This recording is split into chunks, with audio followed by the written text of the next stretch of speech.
ต้องกลัวเองการซ้อม เทสครับไหนๆเราก็อยู่ด้วยกันแล้วอะ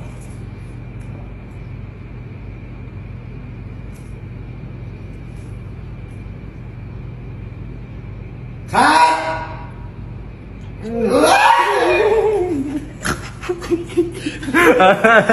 เกิดทำไมอ่ะเหมือนครั้งก่อนเฮียจะขอหอมหนูคือหนูจะบอกเราว่าจะขอของเฮียก็ผ่านมาปีนึงแล้วนะก็ไม่ผิดก็ปกติก็ขอวันปกติขอให้ดังฟอดแล้วกัน